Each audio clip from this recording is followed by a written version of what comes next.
Hi. Is there more violence caused now that video games have become a norm in society, or are we looking at it all wrong? Today I'd like to discuss with you a major controversial topic, somewhat, it's about video games, and are they more harm to us now that they're more prevalent in society, or are we looking at it all wrong? Is it one of those things that we hear on the news and that we all go by saying, well, it's on the news, so it must be true, that sort of thing. So in order to see if playing video games does cause violence in people, we have to look at three things. First, we have to look at the history of video games and the rating system. Second, we have to look at who's to blame for the rating system and how to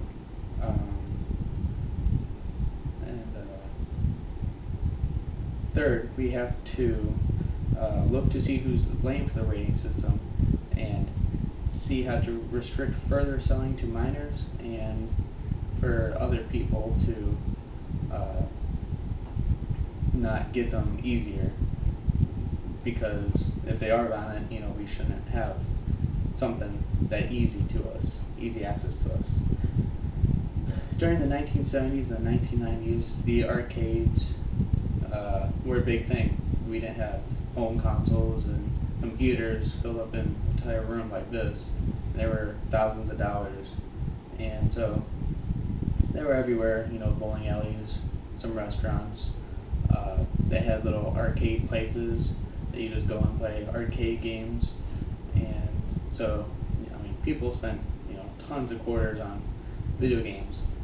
But one specific arcade game made the ESRB, the Entertainment Software Rating Board, which it is today. And that video game was Mortal Kombat, which was released in 1992, I believe. And the home consoles then were starting to get into more houses, and they're more prevalent and they're a lot cheaper than going to the arcades all the time and spending money there playing games. And so Mortal Kombat, it was a 2D side-scrolling fighter game where you had one fighter right here and another fighter right here. There were a couple different characters, and you would fight. And after you fight, you'd have a finishing move called a fatality, and what that was is whatever character you were, you had some special move to basically kill the other character. And for the time, that was really bloody and gory, and so that's how the ESRB happened. A lot of parents had an uproar about it, about stuff like my child shouldn't be playing these kind of games, or stuff like that. But if your child shouldn't be playing them, then why are they? But so the ESRB happened, and it's a rating system now that we still have today in the video game world, that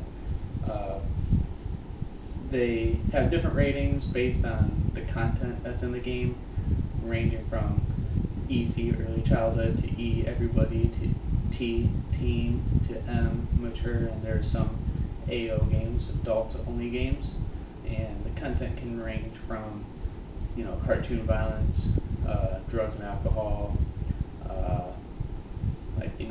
sexuality stuff in there, just whatever, even cartoon violence and stuff like that.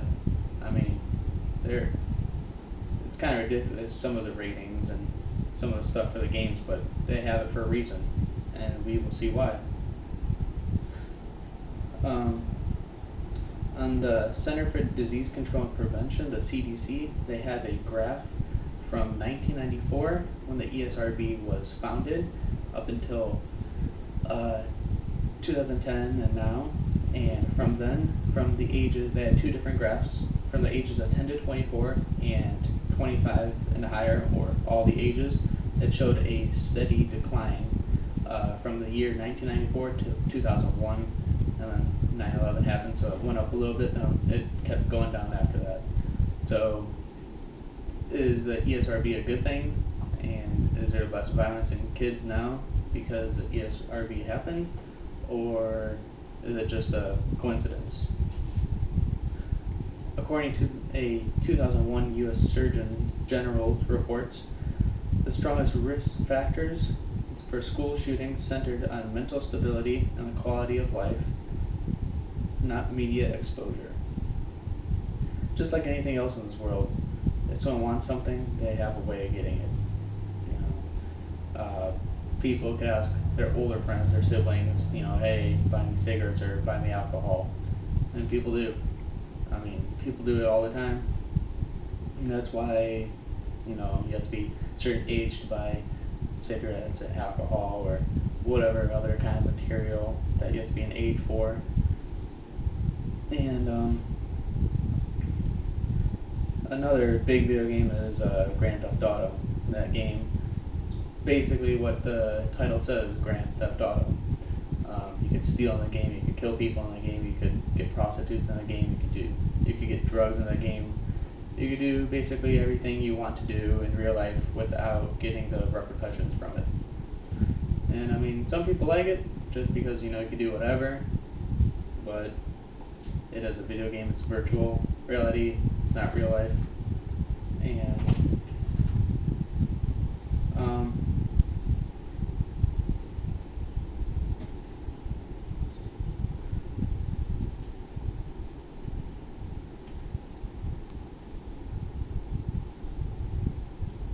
nowadays, kids get in games like Call of Duty, and that's a big first-person shooter where you are basically the person shooting other people. And Call of Duty games are based on war games, and now people just get them for the multiplayer that you and other people can play and shoot each other.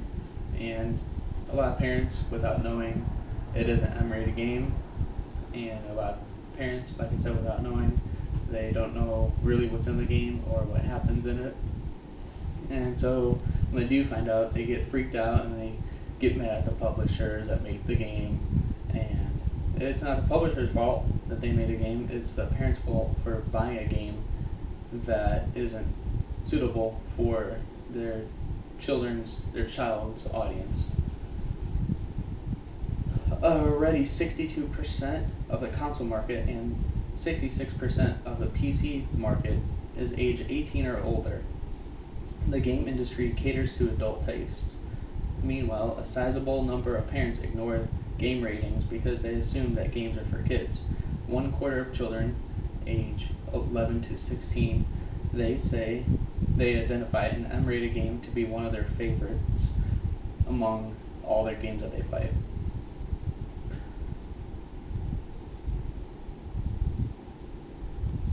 Clearly, there should be more restriction on video games. If kids 11 to 16, they're not an adult yet, they shouldn't be able to play games that are made for adults, mature audiences. And it's not the people that make the games, the publishers, it's the parents to buy them and to make the choice and to educate them. There's a quote from PBS.org saying, I'm not here to say that parents are the main problem. That was a quote from PBS.org. I'm sorry. I'm not here to say that parents are to blame for all this uproar about violence in video games, but they need to be educated, and there should be they should take more consideration in something if they're doing it for their child. I believe on the grand scale of taking the whole ordeal into effect would be to restrict the selling of video games, depending on the rating, to certain individuals. As of present day, if you buy, a video game that's rated M, which is 17 or older, from Walmart or GameStop, you have to get ID.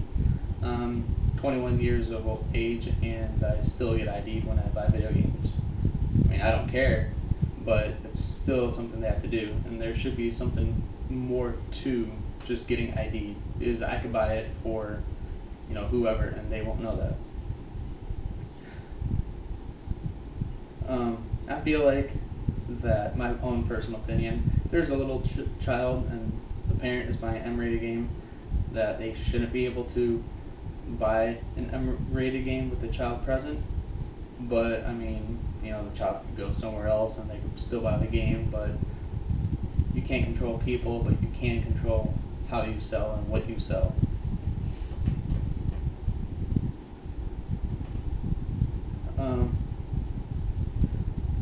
If the government will not regulate video games and make them harder for underage children to get them, I believe the city that you live in or the state should get something to try and regulate it, like cigarettes or alcohol or anything else.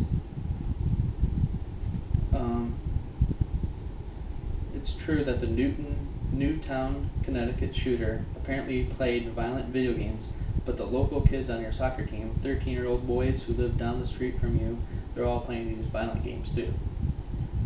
Just because you play a violent video game doesn't mean you're going to turn into a mass murderer or a killer or a shooter. It's not a factor, but that's what a lot of people look into. That if you are one of those things, they're like, well, they did play a violent video game, so it must, they must be violent from playing that video game. And in reality, most of those people have mental disabilities, or they're psychotic somehow, or they, have multiple other reasons, but it's not from the video games. I think that people who are going to be prone to violence might be affected by video games, but I think someone who's of sound mind is not going to be affected by a violent movie or a violent video game, which is true. I mean, how many violent movies have you seen in real life? And how many of you are killers or shooters? Exactly. And there's even books too that are violent and they don't have ratings on them. Why? I don't know. I mean, tons of books get made into movies and then those movies have a rating, so why not the books? I don't know. And that was a quote from NPR. I would just say, parents, if you're going to buy a video game for your child, just, make sure you know what's in it and not just look on the box, because of the box it says, but actually watch them and see what's in it, and if you don't think it's suitable for the kid, then get rid of it. That's how you can solve the problem right there. I'll use myself as an example. I've been playing video games since I was 3 years old. My very first game was Sonic the Hedgehog on the Sega Genesis. I actually have it recorded on video, and I played tons of games from then until now, tons of different genres, and I am one of the nicest people I know of and the most friendliest people. I'm not violent in any way, and I have people that can vouch for me, but yeah, playing violent video games does not turn you into a shooter or a killer. People play it to get rid of stress sometimes, which is good. Other people have other ways of getting rid of stress or dealing with things. We have concluded that playing video games does not make you violent, and it might lead to violent behavior in some children and adults, but is not the main reason why people are violent. They blame video games like anything else, because people blame things on alcohol because they don't want to take the blame on themselves. They blame things on drugs because they can't deal with a certain thing, but that's just how people are. They're not going to blame themselves. There has not been one valid reason that people can pinpoint the cause of violence in video games in the virtual life for their own faults in real life and actions in real life. This will be an ongoing process until it is further settled. Until then, realize not that all video games are not violent. There's games that teach you how to cook. There's games that teach you foreign languages. There's games that help you with your brain and help you get smarter. There's games that teach you, how to farm, farming simulator games. There's games that teach you, how to fly airplanes. There's games for everything out there, and not everybody plays video games. People play them on their mobile phones. People play them on their tablets, and it's not just home consoles or PC gaming, but everybody. I have grandparents that play video games on their tablets. Are they violent? No. It's still going to be an ongoing debate and a process until it's further done. But until then, violence in video games, they don't have one solid case that they could say, that video game is the reason why they are there now. Thank you.